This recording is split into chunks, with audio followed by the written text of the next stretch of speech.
Welcome back, horror fans, cinephiles, and Giallo enthusiasts. This is Tanner Leeser, your host for all things Giallo, here on The King in Giallo. Let's do another unscripted movie review. While doing some sleuthing for Giallo films, a movie would come up occasionally that I was curious about. Hadn't seen it, and so I hunted it down and watched it a few times, and that is Alfred Hitchcock's 1972 Frenzy. This is, I believe, his second to last film he ever made. And from what I understand is, which is funny, is that Giallo films were in part inspired by Hitchcock. I mean, a lot, to a very high degree, but obviously there were other influences. But this seems like Hitchcock then probably saw some Giallo films and was a little inspired himself to kind of go do his own movie that was a little bit more, aggressive. There's some stuff in here that, it's undeniably Hitchcock, but there's definitely some stuff in here that is a little gratuitous in terms of, wow, I've never seen Hitchcock do that before. I've never seen nudity in Hitchcock. That doesn't mean it doesn't exist somewhere else, but I certainly had not seen it. The violence is also a little bit, it lingers a little bit more on it versus some of the other movies like Psycho, for example. It's shot in a very tasteful way. This movie it's still shot very well, and it's still very beautiful. The sound design is really good. I will talk about that, but it certainly is trying to show more. I'll say that. I purchased Frenzy a while ago. I watched it a few times. I've been meaning to cut a review for it, but time got away from me. There was other things that I had to focus on, but I am doing it now. Okay. I will try to make this brief. I will try to not go too far over the time. The reason why I'm recording in this setting is because I've been having internet issues, and that's basically it. But somehow I'm on the internet here in the living room. I hope it's not too distracting, and hope you like my shirt. I was going to wear this in front of the green screen, but I don't think it would be able to show. I think it would have a hole in it because there's green on the shirt, but oh yeah.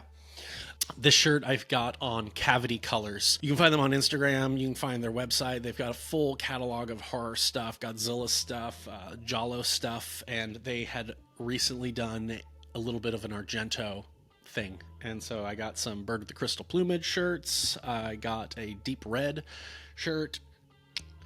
Okay. One of the first things I did want to talk about in terms of this movie, Frenzy. Okay. I don't dislike this movie, but this is easily the weakest Hitchcock movie I've ever seen. Now, that's because Hitchcock is very much the master of suspense, and, it's, like I said, it's not that it is a bad movie, but it just, when I think of Psycho, Rear Window, Vertigo, The Birds, North by Northwest, The Lady Vanishes, Strangers on a Train, Shadow of a Doubt, Rope, when I think of all these other movies, it's like, no, they're still like a league above. Frenzy is good though, but it's just not on their level. Funny enough, I did mention this on my Instagram story on the channel, that I was talking to the landlord at my work, and he told me that he'd accidentally stumbled across my channel because YouTube had suggested to him my review for Weekend Murders. And we got to talking about that a little bit, and he was saying that he appreciates that I cover these older movies, especially for him, these older English movies, because most people around my age are not gonna say any of these movies are good, let alone just even get through the entire movie. And I told him, I was like, I actually really enjoyed Weekend Murders. I know a lot of people who are fans of the genre are a little too snobby about whether it is a Giallo movie or not, which, sure, fair, but I think a lot of people can just be kind of snobs about this genre. But I enjoyed the movie. English writing always kind of is a little bit a step above some others, and whether the movie is not great or not, at least the writing is probably a little better, or the jokes are, at least they land a little bit more well. And I was talking to him about the genre, and this is what I do, this is the genre that my channel is about, and was showing him some stuff, showing him my book on Troy Howarth about all this stuff, and he gets the idea. He's like, I want to write down a couple movies for you that you might you might be interested in Peeping Tom. And I was like, I have Peeping Tom. And the other one he says is Frenzy. And I told him, I literally just bought Frenzy like a few weeks ago. I've watched it 2 or 3 times. I've been meaning to make a review for it. I just hadn't done it yet, but technically I should have already have done one. But yes, I said I should have already had one done, but I will now definitely work on it. And so here I am. Okay, so I'm going to get right into it, right into the plot of the movie. I've already been talking for a little bit. There will be spoilers. I'm trying not to do right away, but you do know who the killer is, like, before the first act even ends. So the movie pushes in, going over London, going through between bridges. I'm assuming this has all got to be done using a helicopter. And then we show up to this little political meeting, a little rally. This new guy's being elected, and they're talking about how he's going to clean up these rivers.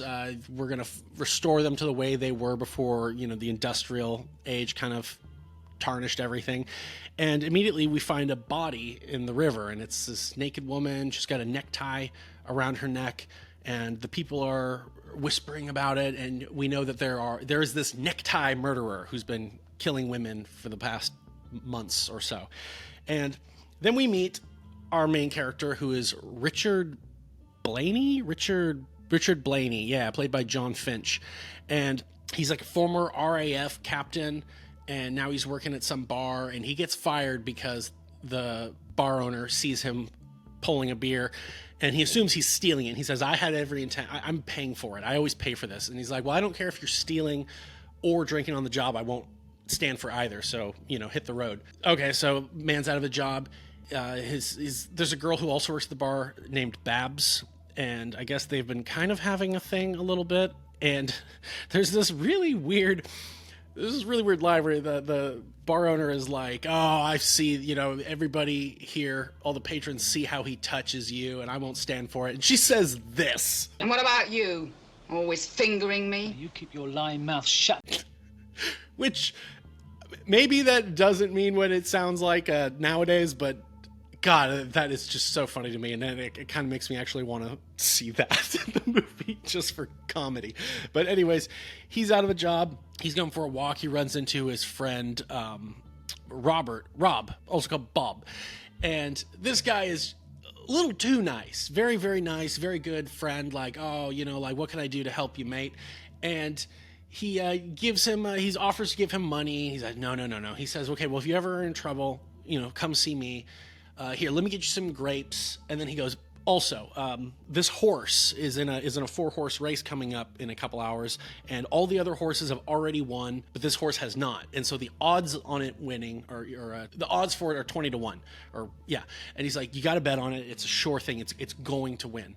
And as the day goes on, Richard goes to another bar. He just has a drink. There's this great scene where these guys are talking about the murderer, as like they're kind of there at the bar in the foreground, and Richard will come up, complain about his brandy, that like they didn't fill it up enough, and then he gets a new one, and then he walks back to the background a little bit and continues drinking it as these guys are talking. Really well staged, framed scenes like that. Again, there's just so much stuff that happens in this movie that even if it's not great, it's still Hitchcock, and Hitchcock just has this beautiful way of framing scenes. He just knows what he's doing. And the color palettes are also undeniably Hitchcock. It just is drenched in that universal Hitchcock look. And I guess this was also the first movie he'd made back in England for 20 years after he'd been in the United States. But the scene goes on. Richard ends up passing by Bob again, and he's like, oh yeah, how was the horse won? So did you win? The guy did not bet on the horse. I think he completely forgot. Either way, he didn't have enough money to actually even make the bet in the first place. So now he's pissed because it's like he actually could have gotten a good amount of money, get him back on his feet, and he's kind of SOL. So he goes to see his ex-wife, and she runs this little, I don't know what you would call it. She has a service where you come in there if you're trying to get set up with someone, either friends or it's basically for dating or for finding someone to get married to. And he goes in, talks to her. She's doing very well ever since they separated, and they are very cordial, but they do talk about their marriage and why it wasn't really working out. And he wasn't abusive, but he was definitely sometimes just very angry, very upset, throwing furniture around, but he never laid a hand on her. He never tormented her. He never abused her. And she offers him, actually. She invites him to come out to dinner with her. And while they're out, you know, he's still just in his mood about complaining about, you know, just life and how she gets to do this and whatever. And she's like, you're making a scene. He's like, we'll let them look. And they go to leave. She gets in the taxi, drives to her place. He asks to come up, and she's like, no, come on, no. But she does put some money into his pocket. He doesn't realize. And he's staying at some sort of like Salvation Army type place, you know, for the poor. And this guy who's in the bunk next to him, he catches him trying to steal money out of his pocket. And when he snatches the money back, he realizes this is way more money than I had before. And so that's when he realizes that his ex-wife Brenda had put money into his pocket.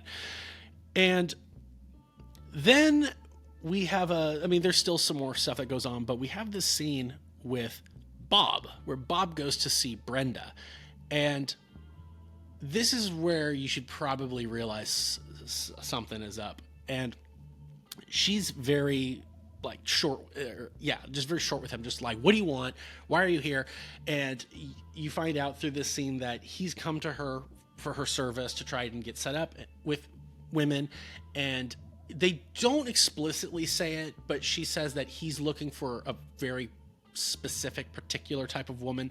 And again, they don't say it, but I'm assuming he's looking for a woman who's very submissive or someone that he can just kind of do whatever he wants with. Or he's just looking for like sex. I don't know. Again, they don't really go too much into it, but she says, I already told you I cannot cater to your needs and what your wants are. Eventually the scene takes a dark turn, and she gets uncomfortable and tells him to leave, and he won't leave. And she's trying to make a call, and he grabs the phone, won't let her make a call, knowing she's probably going to call the police. And he starts getting really, really close to her, and it's very clear at this point that he is the necktie killer. She tries to offer, okay, why don't we go out? Why don't we go out to, let's go out to lunch. You know, you can take me out, because he was saying that, I would take such good care of you. And she's like, okay, fine, let's do it. And he's like, oh, you mean it? And then he starts putting the moves on her. She's like, no. Like, what are you doing? Like, not here. Not like, no, let's, if, you know. And he says, no, I want to do this now. So he's being very, you know, she's being very like, stop. I have an assistant who should be back any minute from her lunch. What if one of my clients shows up? Let me answer the phone. And he just rips her clothes off. And this is, again, the first time that I've really seen like boobs in a Hitchcock movie. I was like, wow, that is different. And he's just like, lovely. He shall give his angels charge over thee to guard thee in all thy ways. Lovely. And she starts quoting poetry. And he just keeps, but between every line, he just says, lovely. And then she'll say another line, lovely. And the scene goes on for like a minute, and it's mostly uncomfortable, but there is something about that's slightly humorous, but not really enough for me to really laugh. But it is like, that's an odd choice. And eventually he just takes off his necktie, or he takes off this little pin he has on the necktie, puts it, you know, on his jacket, takes his necktie off. Then she realizes, oh my God, he's the necktie killer, which maybe she should have figured that out sooner. And he kills her. And it's talking about something that's funny, which I'm not sure if it's meant to. It's mostly on him as he's killing her, and close-ups on like the necktie tightening, a shot of his hand wrenching it. And then you see, after he's done, you see her, and she's got the necktie around her neck. And there's this thing where when you get strangled, your tongue kind of falls out. And I've seen it. One of the most disturbing instances I've seen of this is in Chan-wook Park. He has a Korean filmmaker, my favorite filmmaker. He has a short called Cut, and in it, this guy's strangling a kid, and you see like it's shot where it's like this is what you can see of the kid, and all of a sudden you start seeing like the tongue coming out. It's so disturbing, but it's so like, what? How long is this guy's tongue? But yeah, so it cuts to Brenda, and she's just like literally, like, it's so funny. Not sure if it's supposed to. If it's supposed to be, but he leaves. He closes her office, leaves, and then her ex-husband shows up, and he goes up trying to talk to her about like, hey, you gave me money, what the hell? And her office door is locked, and he ends up just going like, okay, she must not be in, and he leaves. The assistant is coming back from her lunch as she sees Richard leaving, and so she goes in, and again, there's a handful of really great sequences the way they're shot in this movie. This is one of them, where the frame just holds on the entrance to the building. And I forgot what her name is, but she goes in, and she disappears for a while as she's going up the stairs, and then you see these other women kind of walking along, and then you hear the scream of her discovering the body. Really well done. And then she goes and talks to the assistant is being interviewed by the police, and she knows it's got to be Richard, and she identifies him. She says he'd come by the day before. They'd gotten into a fight. I saw him leaving as I was pulling up, and they ask for a description, and this is really funny. She gives him like the greatest description you could ever have. She's like, he's about an inch under 6 foot. He weighs about approximately 155 pounds. She describes him perfectly, says the jacket he's wearing had leather patches on the shoulders and elbows, which was not something you would really wear in London. She says, and he had a coat that he was like had over his shoulder, and they're just like, wow, that was really good, thank you.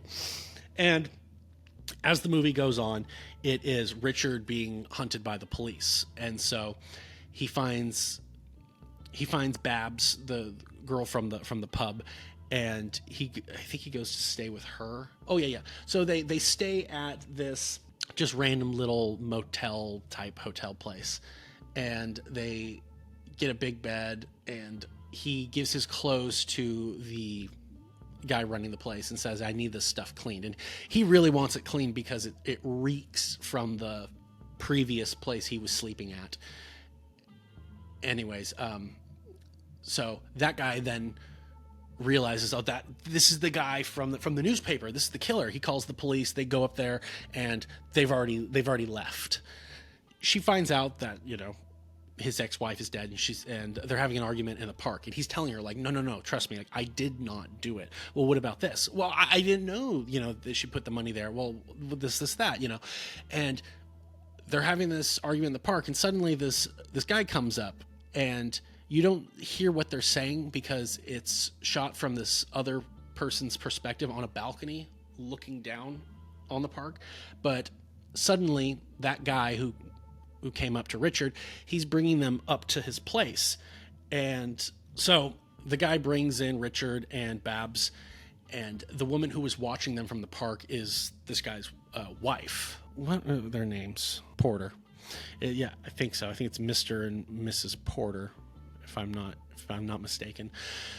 But she's very obstinate. Like, no, he's a killer. He just killed his wife. It's all in the newspaper. I'm not going to have it. And her husband's trying to be like, no, honey. Like, he was telling me all about it. It's all a mistake.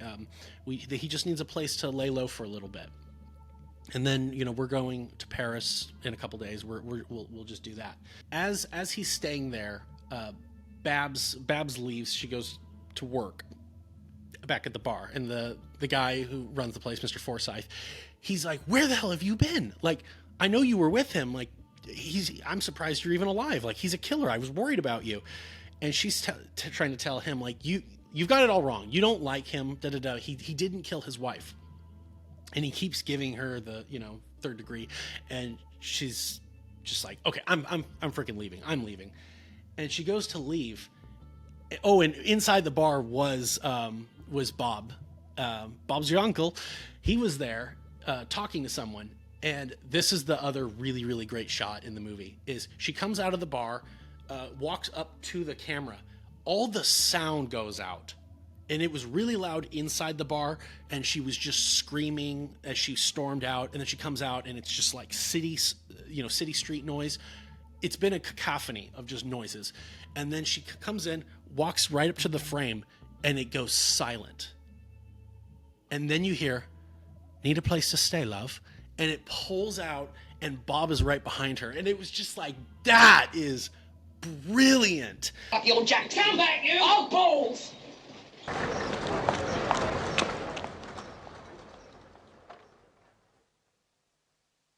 Got a place to stay?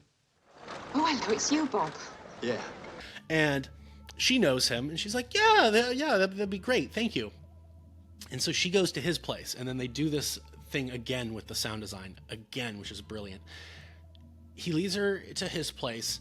The camera kind of follows through with them as they go up the stairs, and as he lets her into her room, and then the camera tracks all the way out of the apartment building, all the way out down the stairs, backs up.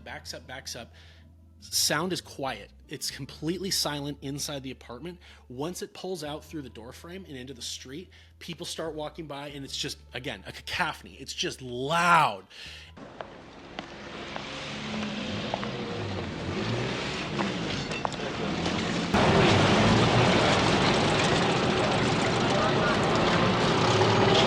And it's so brilliant, setting the stage for, if she screams for help, nobody is going to hear her. So well done. And as it goes on, we don't see it initially, but Babs gets killed. And then Bob is trying to get away with it. And he while he was in the bar, he was talking to someone about potatoes, and the guy was saying, like, potatoes, you put so much into them, and then people don't always buy them, and you have to take them. I have to put them all back on a truck and send them back here by the end of tonight. And so he takes the body. Again, you didn't see him kill her. You just see him coming out later that night with a body. You hear Big Ben going off in the background, which is beautiful. He dumps the body in a potato sack in the back of the truck with the potatoes. And then he goes back and he realizes, oh my God, where is my pin that has the little R on it? And then it's a flashback where you see him killing her, and he realizes that she must have it in her hand. And so he goes into the truck and he's like searching, and he's trying to find it. He finds the body, and then the guy gets into the truck and starts driving off. So now he's in a moving vehicle, still trying to find his pin, and rigor mortis has set in so hard that, like, her body is just like really stiff, and these like muscle spasms are happening. So like her foot hits him in the face, and he's just like, foot, which is like, okay, Tarantino, calm down. But he finally like wrenches her arm out, and her arm is like, her hand is clasped super tight with, like, you can see like the bottom part of the pin sticking out. And he goes and he's trying to pry her fingers, but the rigor mortis has just made her so stiff.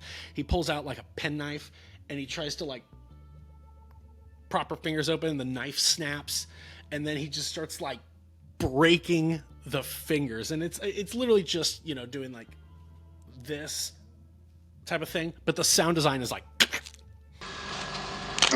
and he gets his pin back, and he just puts it on the inside of his jacket, and he goes to leave. But this whole time there's been like sacks of potatoes flying out the back of the truck onto the highway, and people have been driving up like, "Oh, your load's falling out," and the guy had to like stop the truck, go by, like, close the latch the door. What do you call it on a pickup truck? The little whatever. Anyways, he keeps going, but at this point, Bob finally has the pin. The truck is at its destination, and I think he actually dumped the body out, and I think he actually threw the body out of the back. I don't really recall. But he gets away, and the police then find the body. And again, they find Babs, and she's just like a little horrific, a little funny. And I'm not sure exactly when at this point in the narrative, but we do meet the main detective. And this is a good bit of comedy, is that, and again, not sure we really need this. The movie is about an hour and 55 minutes, so we really probably could do without it, but whatever. The detective, the inspector from Scotland Yard, first time you see him, he's just like eating ravenously, and this other guy's watching him, just like, "Oh, hungry, are you?" And he says, like, well, my wife has been taking these courses recently, and they're all about like French cooking. And so every time I'm home, she makes us this extravagant, these meals that are just, they're just not English meals, and I can't eat them. And so there's a great scene where he goes back home, and his wife is like, hey, I'm making dinner. I'll serve you, and I'm still finishing up on the last course. And she's asking him about the case, and he knows he's about to eat something weird. So he goes over and pours himself a drink, and he starts drinking it. And then she ladles him some spoonfuls of this soup, and it's just like brown broth with like a giant fish head, a giant like piece of a fish, little octopus looking tentacle things. It looks like there's a frog in there also. And eventually she does say frogfish, which I don't know what a fucking frogfish is, but it looks like there's just straight up chunks of like swamp dwelling animals. And she's in the kitchen asking him about stuff, and he's sitting there trying to tell her what's going on, and he just will like hold the spoon up. It'll just show an insert shot of the food, and it'll just cut back to him. He's just like, he just cannot eat this. And he just starts like scooping it back into the pot, and then he just pours it all, and he's like, I can't do it. And he just downs his drink, and then he reaches across the table, grabs a wine, and starts drinking wine. And he's telling her about like, well, yeah, it seems like an open and shut case. Like, the assistant, she saw him as he was leaving. He was trying to get his stuff cleaned. Like, why would he do that? And the wife comes in, and I thought this was funny because it reminded me so much of the Giallo, the iguana with the tongue of fire, where, what's his name? Luigi Pistilli, the detective, he lives with his mom and his daughter, and his mom, the old lady, she's very like, reads all these detective novels, and whenever he tells her about the case, she's like, no, I don't think so. I think you've got it all wrong. Because what about this and this? And so that's kind of what's going on in this movie. Is his wife is like, I don't know, it seems a little too good to be true. And like, why would he kill her in a passionate, spur of the moment kill if they were married for 10 years before that? Like, that just doesn't make sense. And they were already divorced, so it just, nothing about that adds up. Good on her. Anyway, she comes back, and he's like, oh yes, it was delicious, I ate it all. And she's like, oh good, I knew you would, and I knew you probably, your appetite would be mostly satisfied, so the second course is not that big. He's just like, fuck. And she opens the dish, and it's like, it's not squab. What is it? It's like quail. It's quail and grapes. And quails are like that big. They're fucking tiny. And he's just looking at this little tiny roasted bird like, fucking A. And he's trying to like cut up pieces of it, but like, he can only ever get like a scrap like that big of meat. And so that was very funny. And yeah, so the police are pretty certain it's Richard. They find him, they arrest him. He ends up trying to escape and like falls down a flight of stairs in the penitentiary, and like looks like he cracks his skull open or something. But the movie then is continuing as, are the police going to figure it out that the killer is actually this other guy, Bob? Is Richard going to get out of this? And so that's where it goes, is ultimately just to see how it's all going to play out. But yeah, I'll leave that to you to watch it. But yes, no, it's a good movie. How Giallo is it? Funny enough, because like, I don't think it's really that much, especially it's not a lot of Giallo movies let you know who the killer is. Now, it's not a rule that you can't know who the killer is. It's just most of them are playing with the whole whodunit. It's a mystery. We don't know who the killer is. But you don't have to. If a Giallo lets you know who the killer is, it's not like, well, it's not really a Giallo because we know who the killer is. It's like, that's not how it works, actually. Hatchet for the Honeymoon, it's... Funny enough, the killer in Hatchet for the Honeymoon, his name is... he's played by Stephen Forsythe, and the name of the guy who owns the bar in this movie is Mr. Forsythe. I just thought that was an interesting connection between these two movies, because that's the one thing these two movies really have in common, is you do know who the killer is. You don't know in Frenzy that it's It's what is his name? Robert Rusk. Robert Rusk. Bob. You don't know that he is the killer right away, but it seems pretty obvious at first because is it this guy, Richard, is kind of down on his luck, former RAF pilot, captain leader, squadron leader. He's a working class man. He's divorced. Could it be him? Possibly. He's got a lot going on in his life. Or is it the guy who seems perfect, who seems really friendly, who seems like everybody loves him, and he's just the nicest fella, and he's like, hey, anything I can do for you, mate? Or is it him?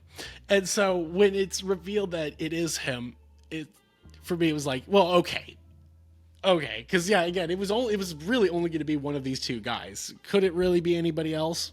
It could, but the movie wasn't giving anybody else enough screen time to insinuate it could be anybody else. Could it have just been a random person? It could have, but it wasn't going to. But yes, it's still very Hitchcock. And like I said, with Giallo movies, the mystery doesn't have to be who the killer is. The mystery can be, is this person going to get away with it? Is this person going to get saved in time? Perversion story, you find out near to the end who the killer is or what's going on. You find out that this character is being blackmailed, or not blackmailed.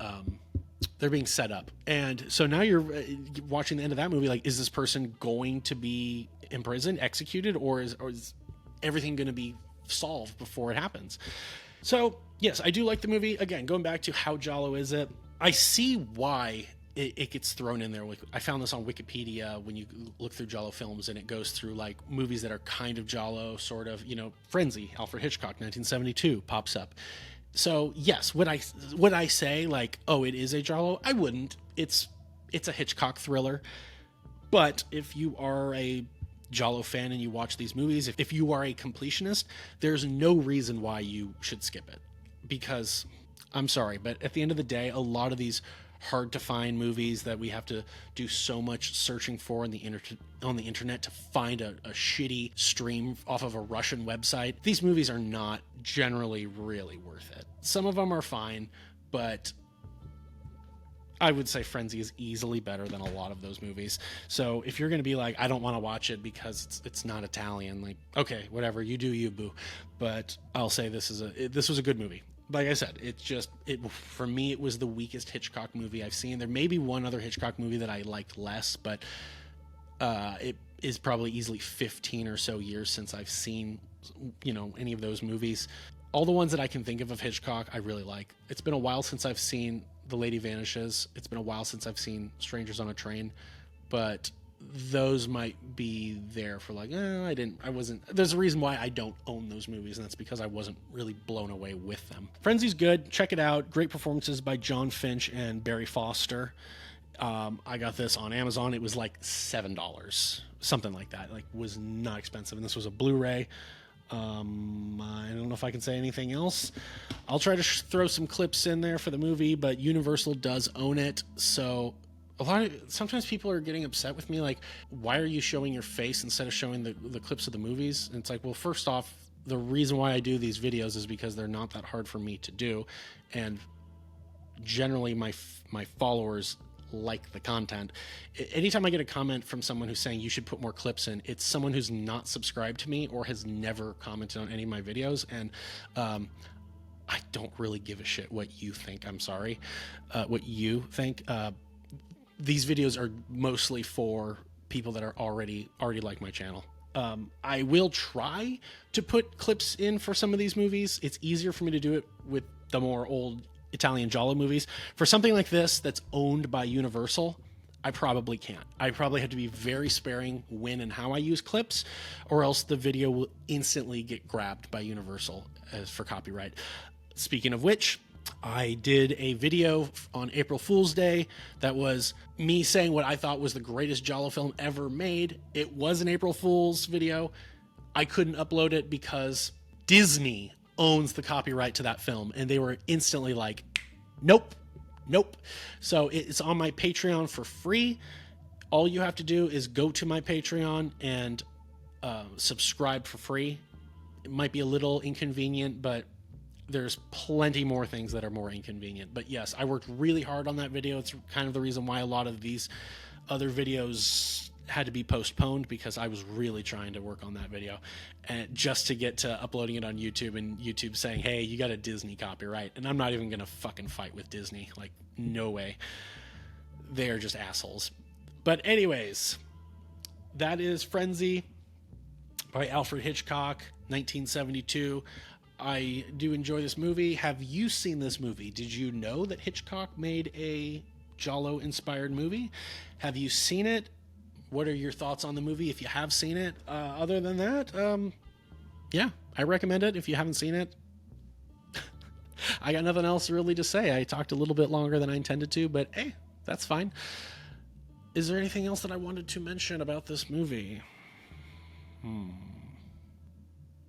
I think I said everything. Thank you for watching. Thank you for making it this far. Hopefully you understand me kind of being the way I am about these videos. If I do put a shit ton of clips or pictures in, it kind of defeats the purpose of why I'm even doing these videos in the first place. This isn't meant to be and I do get it, because I do like watching clips as someone is talking about it, but it adds too much to me editing these. And again, the reason why I started doing these is because I can make a bunch of these videos and then set them to release in the coming weeks, and it's generally easy. This is for people who want to just hear more about, my opinions of stuff. I'm not really trying to build subscribers using these videos, but they have been doing really well, and so for that I am very thankful. I will try to put in more clips for future videos when I believe I can. But like I said, this movie is universal. It's not going to happen. I can drop in a few clips, but I'm not sure how much I can do, because Paramount, Universal, Disney, these guys will come after you for anything. So thank you for understanding. And hopefully this shirt is it may not be my color, but I like it. So anyways, yeah, go to Cavity Colors if you want this shirt. This is Tanner Leeser for The King in Giallo, and if nothing else, I'll see you next time.